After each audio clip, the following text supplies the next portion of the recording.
Hello friends, welcome to my YouTube channel. Friends, पिछली video में हमने बात की थी कि वर्ण, वर्णमाला और वर्ण के भेद, स्वर बच्चे को कैसे सिखाएं।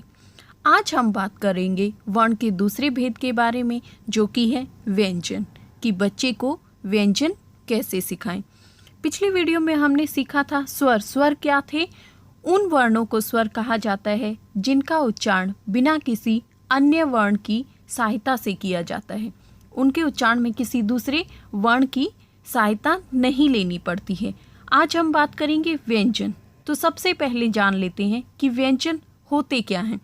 व्यंजन क्या है? जिन वर्णों को बोलने में स्वर की सहायता लेनी पड़े उन्हें व्यंजन कहते हैं। जिनको बोलते समय हमें स्वर की सहायता लेनी पड़े तो उन्हें हम व्यंजन कहते हैं।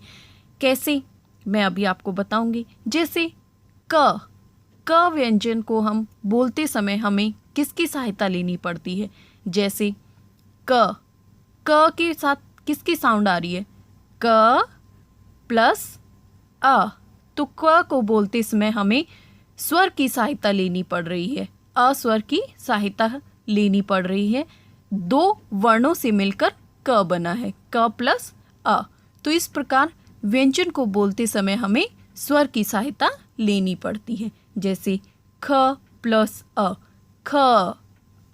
तो इस प्रकार व्यंजन बोलते समय हमें स्वर की सहायता लेनी पड़ेगी, जो दो वर्णों से मिलकर बना है, क प्लस अ से। इसी प्रकार हमने बच्चे को समझाना है कि क दो वर्णों से मिलकर बना है और व्यंजन को बोलते समय हमें किसकी सहायता लेनी पड़ती है? स्वर की सहायता लेनी पड़ती है। अब हम बच्चे को क्लियर करेंगे कि क की आकृति और ध्वनि कैसी है। पहले आप उसको बोलेंगे क, फिर आप बच्चे से रिपीट कराएंगे उसको। फिर आप उसकी आकृति के लिए आप बच्चे को उस अक्षर के ऊपर से उंगली चलाने के लिए बोलेंगे, जिससे कि उसको क्लियर हो जाए कि क की आकृति और ध्वनि क्या है। बाद में हम कुछ एग्जाम्पल देकर उसको क्लियर करेंगे। जैसे क से क्या बना? कबूतर। तो हमें क की साउंड पे ज़्यादा ध्यान देना है उसको पढ़ाते समय। कबूतर, कबूतर। तो इस प्रकार से हम बच्चे को समझाते जाएंगे और व्यंजन सिखाते जाएंगे। बाकी व्यंजन सिखाते समय भी हमें इसी चीज़ का ध्यान देना है कि हमें बच्चे को व्यंजन की आकृति और ध्वनि का पूरा ज्ञान कराना है।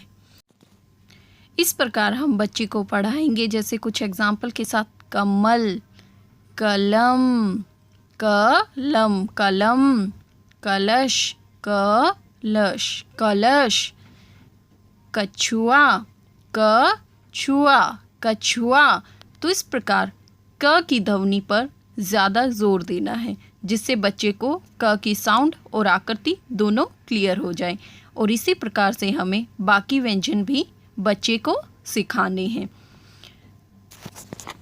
तो इस प्रकार से आपने बच्चे को व्यंजन सिखाने हैं। अगर आपको मेरी वीडियो पसंद आई हो तो मेरी वीडियो को लाइक और मेरे चैनल को सब्सक्राइब कीजिए।